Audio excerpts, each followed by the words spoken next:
हर खबर पर होगी आपकी पकड़। डाउनलोड कीजिए एबीपी लाइव ऐप। हर जगह ऐसी ही अंधेर मची है। तेजस्वी यादव को ही ले लीजिए, कल तक हाथरस की दलित बेटी की आवाज उठा रहे थे, मगर आज जब उन्हीं पर एक दलित नेता की हत्या का आरोप लगा तो जैसे उनको सन्नाटा काट गया। लालू के ये लाल अब चुप हैं। 302 के मुकदमे ने उनके मुंह पर ताला लगा दिया है। बीजेपी को स्पीच और मुखर बना दिया है। वापस जाओ, वापस जाओ, वापस जाओ।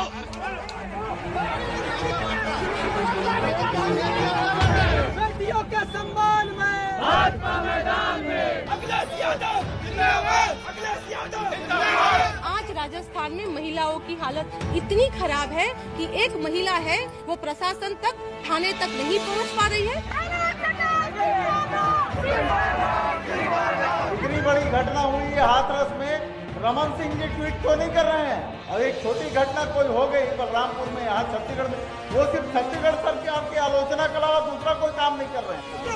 माफी मांगो, माफी मांगो, माफी मांगो। जो गांव में हमारे गरीब बहन को अत्याचार करके, खून करके उसको जला दिया है। और ये सामान्य हत्याकांड नहीं है। स्टेन गन लेके राजनीतिक कार्यकर्ता की हत्या करना, ममता जी, जनता इसकी बड़ी सजा देगी। तेज प्रताप यादव, तेजस्वी यादव, यही लोग में षड्यंत्र करके मेरा पति को गोली मरवा दिया, हत्या करवा दिया। घटनाएं कई हैं, राज्य कई हैं, किरदार भी कई हैं, राजदार भी कई हैं, और उन पर हो रही राजनीति अब बिल्कुल नई है।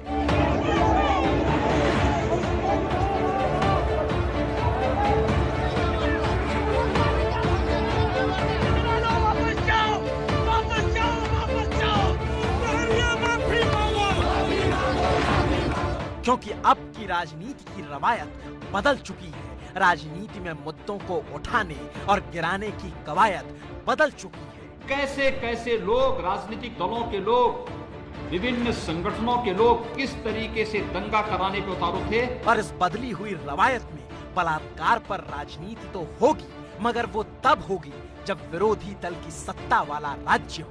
इसकी रक्षा करना यूपी सरकार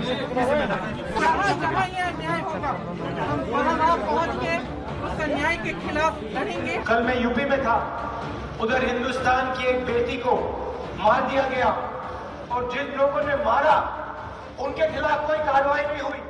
इस बदली हुई राजनीति में राजनीति तब नहीं होगी जब अपनी सत्ता के किसी राज्य में किसी बेटी के आबरू को खरोंचा जाए, उसके जिस्म को बेशर्मी से नोचा जाए। इतनी बड़ी घटना हुई है हाथरस में, रमन सिंह जी ट्वीट क्यों नहीं कर रहे हैं? और एक छोटी घटना कोई हो गई बलरामपुर में, यहाँ छत्तीसगढ़ में, वो सिर्फ छत्तीसगढ़ सरकार की आलोचना के अलावा दूसरा कोई काम नहीं कर रहे हैं। माफी मांगो, माफी मांगो, माफी मांगो।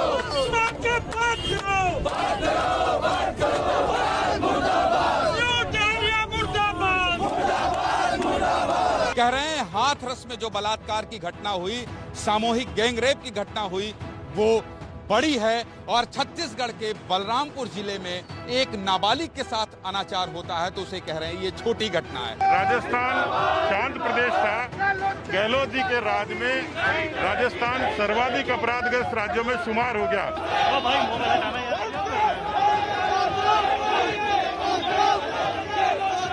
अरे साहब, ये राजनीति का वो दौर है जिसमें अपने ही राज्य में एक मुख्यमंत्री पैदल मार्च के लिए निकल जाएगा, पश्चिम बंगाल से उत्तर प्रदेश के हाथरस की बेटी के लिए आवाज उठाएगा। जो गांव में हमारे गरीब बहन को अत्याचार करके, खून करके उसको जला दिया है, उसको परिवार को देखने भी नहीं दिया है, परिवार को फोन भी छीन लिया है, कोई पॉलिटिकल पार्टी को भी जाने नहीं देता है, कोई मीडिया को भी अलाउ नहीं किया है।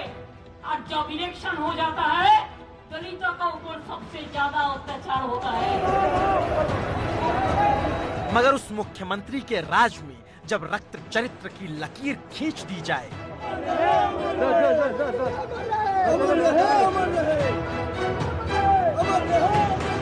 ममता जी, जनता इसकी बड़ी सजा देगी आप। मगर उसी राज्य में विपक्ष में बैठी भारतीय जनता पार्टी के नेता की लहू से लथपथ तस्वीर लिख दी जाए तो फिर उस राज्य की मुख्यमंत्री उफ ना बोलेंगी, लब ना खोलेंगी। और ये सामान्य हत्याकांड नहीं है। स्टेन गन लेके राजनीतिक कार्यकर्ता की हत्या करना, ममता जी, जनता इसकी बड़ी सजा देगी आप। हर विषय में जो पॉलिटिकल टूरिज्म करते हैं, आखिर मनीष शुक्ला हो चाहे शक्ति मलिक हो और जो नाबालिग बहनें हैं 12 में, उनके घर ये सारे लीडर्स कब जाएंगे न्याय मांगने। यह आज के जमाने की राजनीति है जिसमें दलितों के हक की आवाज तो उठाई जाएगी, मगर शर्त ये है कि वो राजनीति तब दलित की आवाज बनने के लिए सूबे की सत्ता से रुसवाई चाहेगी। सबसे पहले एक जो हमने तय किया कि हाथरस में उत्तर प्रदेश में हमने सिर्फ एक दलित बेटी के साथ दंगल अत्याचार नहीं देखा, हमने ये भी देखा कि इस मुल्क में आज भी कानून का निजाम सबके लिए बराबर नहीं है।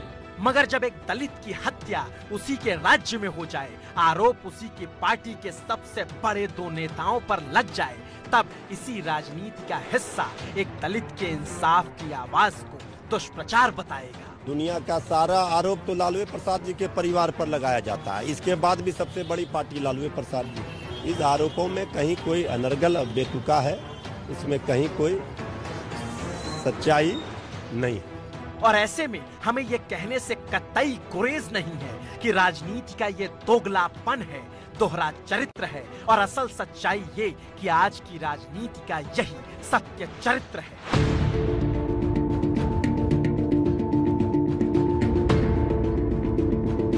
क्योंकि ये वो आरजेडी है, ये वही चेहरे हैं जो हाथरस की दलित बेटी के लिए चिल्लाते हैं, मगर जब उन्हीं की पार्टी से जुड़े रहे एक दलित की हत्या हो जाए, एक दलित की पत्नी उन्हीं पर हत्या के आरोप लगाए, तब ये खामोश हो जाते हैं, बिल्कुल खामोश हो जाते हैं। तुमको जो है कि जान से मरवा दिया जाएगा, वो तेजस्वी यादव जी को धमकी दे दी है। कौन इसलिए कि सब जगह बोले फिरते हैं कि ये कर देंगे वो कर देंगे, काहे बोलते हैं? कुछ नहीं करेंगे। जिस दिन नजर पर तुम आ जाएगा, मेरे नजर में आ जाएगा ना, उस दिन तुम्हारा कुछ भी हो सकता है। मेरा कभी भी राजनीतिक हत्या हो सकता है। मेरा नाम शक्ति कुमार मल्लिक। मार के कुंडी लगा दिया, बस भाग गया पीछे से। 3 आदमी से था पूरा काला उला लपेट से। सबसे बड़ा सवाल ये है कि शक्ति मलिक की पत्नी ने जिन लोगों पर आरोप लगाया है उसमें लालू यादव के दोनों बेटे यानी तेजस्वी और तेज प्रताप का नाम शामिल है। हम कैसे क्या करेंगे, हम भरण पोषण कैसे करेंगे अपना बच्चा सबका? मेरा वही एगो सहारा था, मेरा पति ही। तेज प्रताप यादव, तेजस्वी यादव, अनिल कुमार साधु, कालो पासवान, सुनीता देवी और मनोज पासवान, यही लोग में षड्यंत्र करके मेरा पति को गोली मरवा दिया, हत्या करवा दिया। कोई सहारा नहीं सर, वही मेरा पति मेरा सहारा था। और आज जब एक पत्नी इंसाफ को गुहारती है, एक पत्नी अपने बच्चों के लिए हमदर्दों को पुकारती है, हत्यारों को धिक्कारती है, आरोपियों को ललकारती है, तब हर तरफ खामोशी छा जाती है। खामोशी इसलिए क्योंकि बिहार के पूर्णिया में रविवार की सुबह दलित नेता शक्ति मलिक की हत्या हुई और हत्या का आरोप सीधे लालू यादव के दोनों बेटे तेजस्वी और तेज प्रताप पर लगा। तहरीर के कागज से लेकर पीड़ित पत्नी की जुबान तक तेजस्वी और तेज प्रताप का नाम छपा। उसके अलावा मेरा कोई नहीं है। तेजस्वी और तेज प्रताप यादव के बारे में क्या कहेंगे? तेजस्वी प्रताप यादव को क्या बोलेंगे, उसको कड़ी से कड़ी सजा मिलनी चाहिए। वो लोग मेरा पति को मरवा दिया, राजनीतिक के थ्रू मरवा दिया मेरा पति को। और इतने बड़े आरोप के बाद आरजेडी के दोनों सिपह सलार के मुंह पर ताला लग गया, क्योंकि बिहार चुनाव में मुख्यमंत्री पद के दावेदार बने तेजस्वी यादव और उनके भाई तेज प्रताप यादव समेत आरजेडी के कुल 5 नेताओं पर दफा 302 का मुकदमा कायम हुआ। और राजनीति का दोहरा चरित्र किसे कहते हैं, अब भी के अब भी देखते चलिए और समझते चलिए कि दलितों के नाम पर राजनीति करने वाले कितने परे भी हैं, उनकी संवेदनाएं कितनी संकुचित है। क्योंकि इसे समझने के लिए हमें ज्यादा पीछे जाने की जरूरत नहीं। अभी 2 दिन पहले की ही तो बात है जब महागठबंधन की प्रेस कॉन्फ्रेंस में दलितों के वोट को निशाने पर रखकर तेजस्वी यादव कांग्रेस के बड़े नेता अविनाश पांडे के कान में कुछ खुसुर फुसुर कर रहे थे। सुनिए जरा। एक शुरू में वी वांटेड तो रेप कांड हुआ है अभी हुआ 2 मिनट के लिए 1 मिनट के मौन मैसेज कहाँ पे हुआ यूपी में जो हुआ अभी जो प्रियंका जी हाँ मनोज जी मनोज जी कोई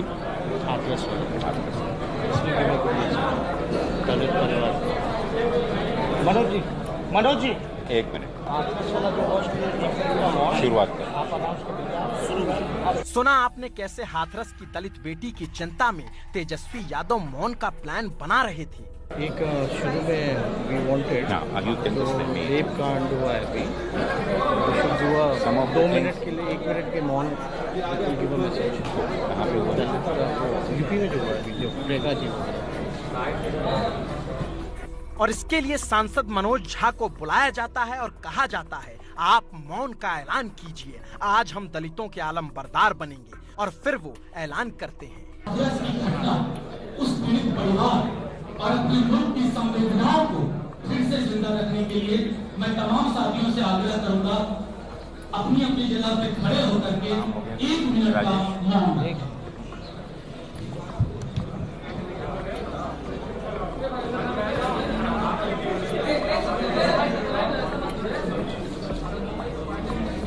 और यही तो दोहरी राजनीति है कि हाथरस की दलित बेटी के लिए सांकेतिक मौन रखा गया आरजेडी की सभा में, महागठबंधन की सभा में, मगर बिहार की दलित पत्नी के लिए इन्होंने सांसारिक मौन रख लिया है। हत्या का इतना संगीन आरोप लगा है जिसमें उम्र कैद से लेकर फांसी तक की सजा दी जाती है। उन आरोपों पर तेजस्वी और तेज प्रताप के जहन में चुप्पी छा जाती है। मगर यकीन मानिए आरोप बेहद संगीन और गंभीर है, क्योंकि हत्या से पहले आरजेडी से निकाले गए शक्ति मलिक ने अपनी हत्या की आशंका जता दी थी, तेजस्वी यादव की उनके प्रति मंशा बता दी थी।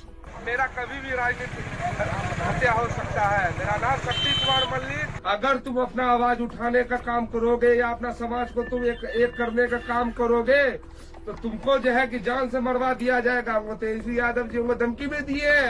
और कुछ दिन पहले जिसने तेजस्वी का नाम लेकर आरोप लगाया, 3 हत्यारों ने दिन दहाड़े उसे घर में घुसकर मार गिराया। अब ऐसे में एक पत्नी करे तो करे क्या, सिवाय रोने के, सिवाय आप बीती सुनाने के। आरोप सीधा और तीखा है कि टिकट के लिए पैसे की मांग की गई, ना देने पर बात बिगड़ती चली गई और उस नेता के सीने में 3-3 गोलियां दाग दी गईं। तो भैया आपसे ये पूछने का है इतना आप पागल हो गए हैं, आपको क्या दिक्कत है? पागल हमको कोई दिक्कत नहीं, तुम फोन क्या किया हमको, ठीक है? फोन इसलिए किए कि सब जगह बोलने घुरते हैं कि ये कर देंगे वो कर देंगे, काहे बोलते हैं? कुछ नहीं करेंगे, जिस दिन नजर पर तुम आ जाएगा, मेरे नजर में आ जाएगा ना, उस दिन तुम्हारा कुछ भी हो सकता है।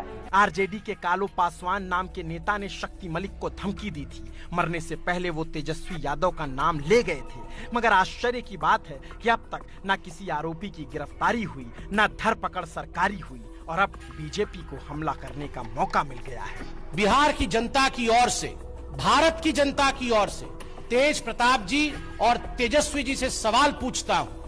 आप सामाजिक समरसता और सामाजिक न्याय की बात करते हैं, आपके अपने घर के अंदर दलित नेता जो आपके थे, जो आपके पार्टी के थे, आपने उनकी हत्या करवाई और ये पूरा विषय आप ही के पार्टी के नेता की पत्नी ने एफआईआर के रूप में दर्ज कराया है। आप आज चुप क्यों हैं? इसका जवाब कौन देगा तेजस्वी जी? इसका जवाब कौन देगा तेज प्रताप जी?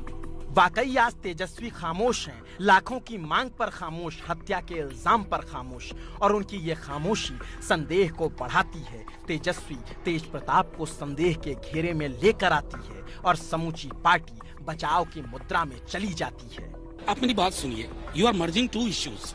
For me it was important to say कि ये एक फोन नंबर है जो डिस्कनेक्टेड फोन है, इसका उपयोग आपराधिक साजिश के तहत किया जा रहा है। तो सर ये बताइए ना, शक्ति मलिक वाले आरोपों पे आप क्या बोलेंगे? पार्टी क्या बोलेगी? मैं कहूँ अनुसंधान करो, फांसी पे लटका दो, लेकिन जो आरोप लगाया था सर पैसे लेने, कह रहा हूँ अनुसंधान करो, कुछ इन्वेस्टिगेशन भी कोई चीज होती है, करिए, फांसी पे लटकाइए, लेकिन हेडलाइन मैनेजमेंट मत करिए। और अब पार्टी कितना भी बचाव क्यों ना करे, एफआईआर तो तेज प्रताप और तेजस्वी के खिलाफ लिखी जा चुकी है, मगर गिरफ्तारी अभी तक नहीं हुई है। नीतीश कुमार सूबे के सीएम भले हैं, मगर आचार संहिता लागू होने के बाद सूबे की कानून व्यवस्था चुनाव आयोग के हवाले है और अब वही तय करेगा कि कौन हवालात में जाएगा, कौन आरोपों से बच पाएगा।